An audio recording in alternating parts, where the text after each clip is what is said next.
we have been shopping and cleaning, spring cleaning. As you can see, everything is all over. But anyway, Clay bought us a Farberware stand mixer.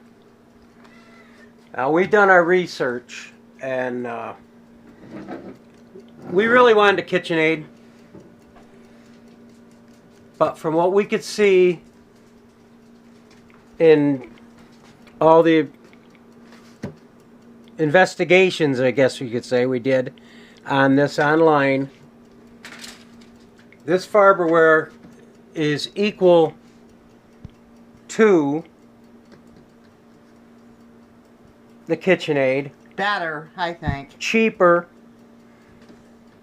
Doesn't have as many gadgets, but you get all of this included. You get the dough hook, the mixer,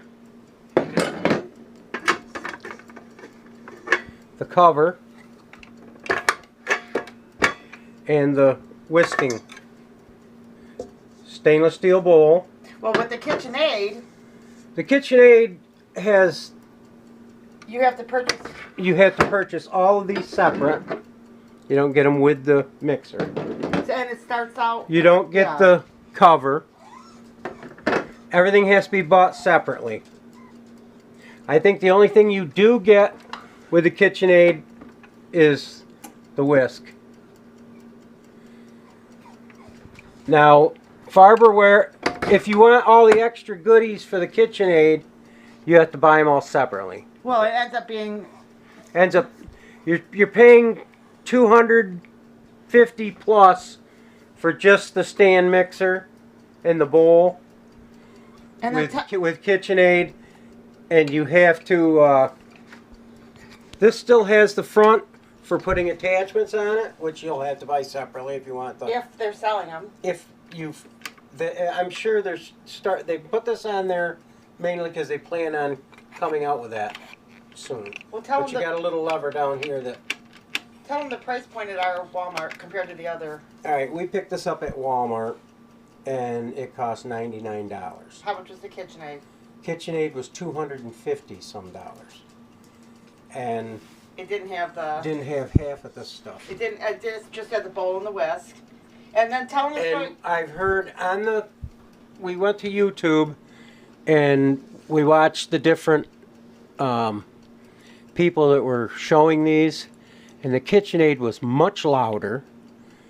And if you let me demonstrate the sound on this one, you'll find it's not. Here, show this for a minute because the dog's It's not crying. very loud at all. Tell them the story about the meat grinder part.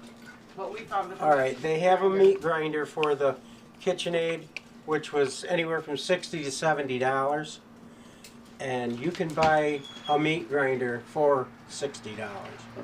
So to have the attachment on this is not really the ideal thing. Just have a separate grinder.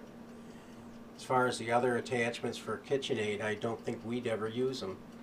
We mainly do things like making bread with the bread hook. And these are good metal hooks with a good coating on them. And these are dishwasher safe, where a lot of the attachments for KitchenAid are not dishwasher safe. You have to wash them by hand. If you put them in the dishwasher, they start to turn to like a powder, and then you can break away from the hook and that. And Ruthie always washes everything by hand anyway, so we don't have to worry about the dishwasher part, but you as a consumer would have to worry about that. Did you tell them, honey, how the meat grinder worked a lot better, the $60 Yes. one compared to the other one? And we also watched meat grinder videos, and the KitchenAid meat grinder didn't hold up as well as just a regular meat grinder. That was by $60. itself. It was a $60 meat grinder, And it was $60 for the attachment. So you might as well just have the regular meat grinder. and the meat grinder worked like 100% better. Yeah, and it ground things better, and it had a reversible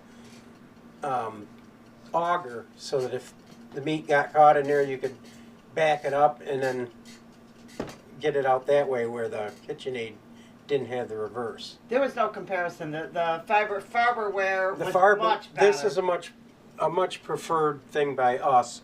We're not saying that you're going to prefer it. It comes in several different colors. The silver, like this, comes in the white, black, There was a pink, blue. There was a pink. I mean, just about any color for your kitchen. Ruthie wanted the red. I would have preferred maybe a green, but all right. Now we're going to listen to the sound of it. That's on 2. Now, that's not loud at all. I can talk you over it. I can hear you talking. I can hear anybody talking to you, and not have to worry about if I asked Ruthie to grab me an egg or something. She wouldn't have to holler. What? So this is very, and it has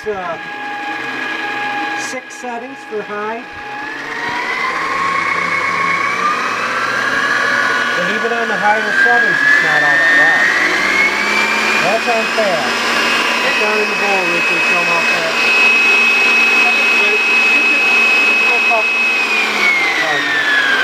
Yeah, it's not shaking. There's no suction cups on ours, though. Yeah, this didn't hit. They come with the suction cups on the bottom. I think this was one that someone brought back to Walmart. That because they didn't have the suction cups, because they wanted it for their suction cup to their counter. We wouldn't use the suction cups anyway, so we probably would have never put them on. So this is perfectly fine for us. But in the back, it has a lever. Now you would think push down and flip it up, but you have to pick up on it, and then it hooks. Your bowl locks in with a half twist, and then to bring it back down you have to pick up on the lever again and then pull it down and it snaps. But you can see it, no parts are hitting each other. And if you were just going to maybe make a cake, it would be on 3 anyways. And that's how fast that's going. This is half 3. I don't recommend you doing this without the bowl in there, but there's a spring where KitchenAid didn't have the spring to hold your beaters in it in. You pick up on it, give it a half twist, and you have to pick up the top. You can see the spring on here. Now the KitchenAids we watched on the videos didn't have that. But what would happen is you would put the mixer brush on. See, it's got little pins here, and there's push up and give it a half twist. These springs hold this mixer head down so it isn't flopping around. Now the KitchenAid, it flopped around, and we really didn't like that idea. You just pick up on the lever again, snap it in. And here's the lever. Excuse my mess, guys, because we literally showed her the lever. we literally went to my sister's house. This black, it just picks up, and that comes up, and you just hook it back. It's on a rod to hold it in place. Where's the rod? Okay, Here, sorry guys. The rod holds it in place. You have a pin on this side. When it goes down, it locks onto the pin. Oh, you want to mention about? And if you're putting flour, let me show you the bowl. You just The don't bowl want- goes on, and then it latches in a half twist. But when you're adding your flour in that's what this is for. Let me bring that down. I'm going to stop you for 1 minute. I just want to mention something. Don't look at my mess, guys. I literally went to my sister's house. There's papers on the floor and everything else. Don't worry about Well, the we picked mess. up boxes of stuff from her. I came to visit my sister, and she's like, "I've got all this stuff for you." This is your cover, so you're not making a house mess with the batter, cake batters, the eggs flying all over. It's a good shield. It has the spout. Where's the spout? Sorry, doll. My video cameraman is not doing her part, but it's got a spout, There you go. and you put all your stuff down through here, your flour, your water, whatever you want, into that bowl, and it doesn't splash because you got the splash guard. It doesn't interfere with your mixer. The mixer also has a pulse. If you can see that it has a P on the edge of the top on the other side of the 0. You can pulse it or turn it the other way. It does like a reverse then?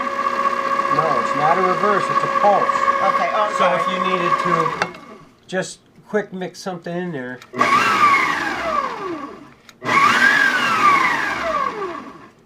then if you're on the steady mix, the pulse is probably at a 4, I would think, as far as speed.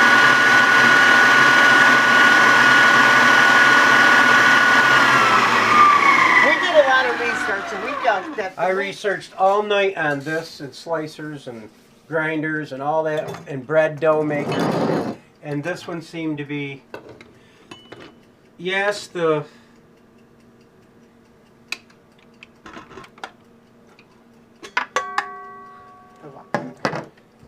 mixer blade is not scraped the edge like the ones with the KitchenAid have a rubber spatula here that scrapes the inside of the bowl as it's mixing. But for $150 extra, I could buy a rubber spatula. Well, it's a lot more than $150 extra when you do the math. No. Well, no. But this was a $100 unit. The other one was a $250 with no unit. accessories. And you had to buy this separate anyways. So to get the one with a rubber scraper would have cost you an extra $150 plus the attachment, which probably would. This is probably about a $30 attachment for the KitchenAid. So your KitchenAid ends up costing like $1,000. if you want to spend the money and get the KitchenAid, you're welcome to it. But each time you have to buy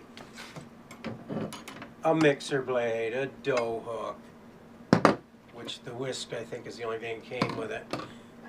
If and they do have the Well, I want to say something. Clay would splash guard. Clay would have bought me the KitchenAid, but I was ready to buy her KitchenAid. It doesn't have But the because spring. we looked at the thing in the spring, and the one person who was doing the review on it showed that this just flopped around on there. Now this, you push up on it, give it a half twist.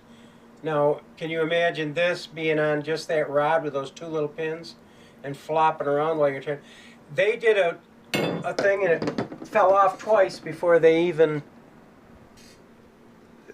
the mixer blade fell off before they even done making their cake batter. Well, there were so many things. All the accessories, like if you want to buy your wife something, don't go to get her KitchenAid because it's going to cost you a mint. I mean, if she wants it, yeah, but if that's what you're she more than likely she's going to want this. We're not cutting down the kitchen. Yeah, we might buy one in the future. The KitchenAid seemed to be a good product, but when you have to keep buying attachments, you have to keep buying attachments all the time for whatever you need.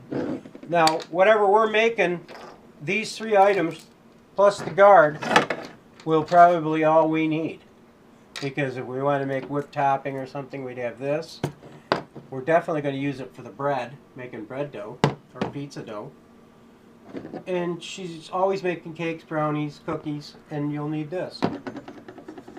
So what I'm saying is that... But what's the wattage in the power? Do you know that offhand? 600 watts. The Farberware is 600 watts of power.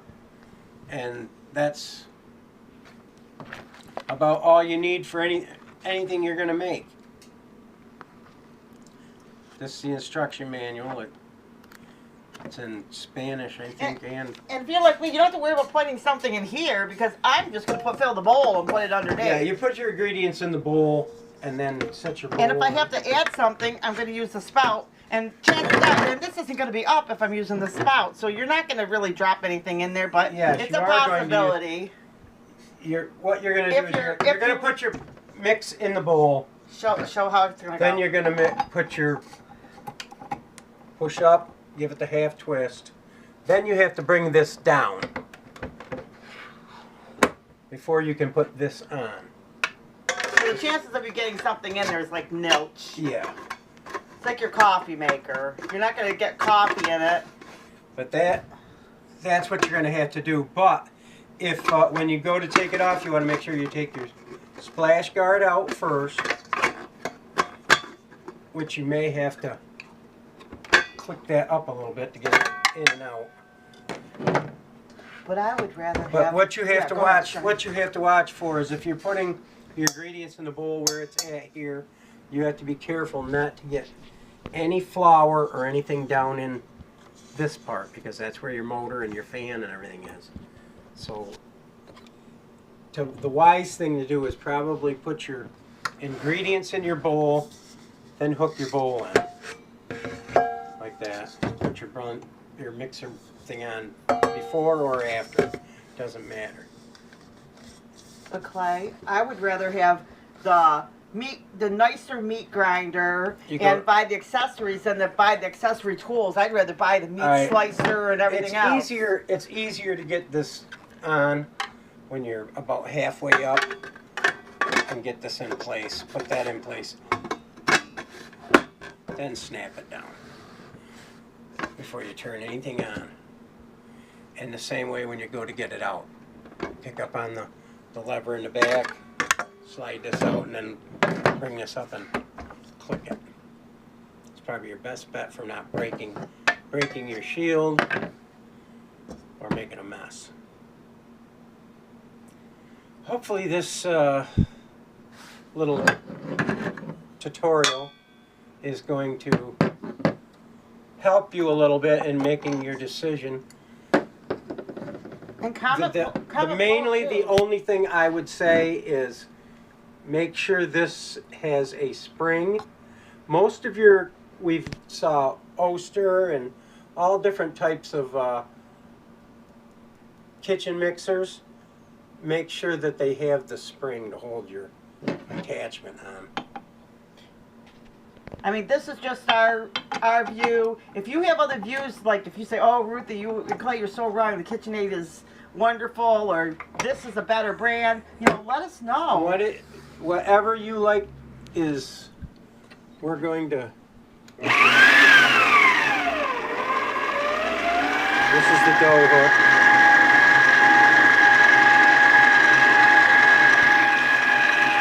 Whatever you decide what's right for you. Don't go cheap just because we spent $99 on this. Clay. Think to yourself whether you want to spend $99 and get all the attachments, or if you want to spend $250 and pay $20 and $30 and $40 for the extra attachments. Well, let me mention extra. I want to mention though something about the attachments, because that's what made me really not want the KitchenAid. Because you can buy a meat slicer for like $100. Meat grinder. No, a meat grinder for $60. Yeah. That works better than the ones that KitchenAid has. So why would I'd rather have the best, and I figured overall this is the best for cooking and dough making. I'd rather have a better meat grinder, a better slicer, than to just say, "Oh, I got all the attachments," and then, well, remember how the meat grinder didn't work that great? The one from they did, because we raised turkeys. They and did stuff. comparison against the KitchenAid and some of the other grinders, and the KitchenAid, you can go online and watch them yourself. The KitchenAid did not grind the meat up as well or as efficiently as some of the smaller grinders. And they were like $60. So, because that was the thing I thought. Oh, a meat slicer is $300. They're not. They're cheap. The meat grinder for the KitchenAid was $60. That attaches to the front of the KitchenAid, and one that was a machine all by itself. That was a higher Gourmet, I think, or something. A higher quality and had reverse on it, where the KitchenAid didn't, was $60. So it was apples and oranges. And before you buy any of these items, do your research. Yeah. We did our research and we found that this was going to be the best. This has got the lever here. This was going to be the best equipment. This is to take your front off. Pick up everything. It was to take this front back up, Ruthie, so you Oh, can I see it. thought you said to a ball. You pull the lever, and you can take that out. And if you can look down in there, that has the same kind of gear work as the KitchenAid accessories. Now, I don't know. I could be wrong. Farberware is probably going to make the attachments. But why else would they have this on here? They're probably gearing up for it. And you also might want to think about that too when buying it, because they may not give the attachments after a while. They may do it in the beginning, because we saw that it started out at 70, then somebody got it on sale for 50, and ours we paid 99. So later on, you may not be so fortunate. I mean, I'm just saying. You never know. You never know. But of all of this, I would do your research on your pricing, but the thing I would be watching out for is the spring-loaded area for putting your beaters and things on. All right, this is Clay and Ruthie. We've dragged your ears through this far enough. I was pretty excited. Ruthie's excited. I was happy that she got what she wanted, so, and she usually does. Clay takes good care of me. So this will be our little tutorial for you. If you want to bother listening to our ramblings, you're welcome to. But I think we're going to be happy with this because we're going to make loaves of bread and everything else with this. And we'll bring you guys along for the ride. All right, this is Clay and Ruthie from Popel's Backyard Farm. Join us again. Hopefully we've got some more information for you. See you later. Bye-bye.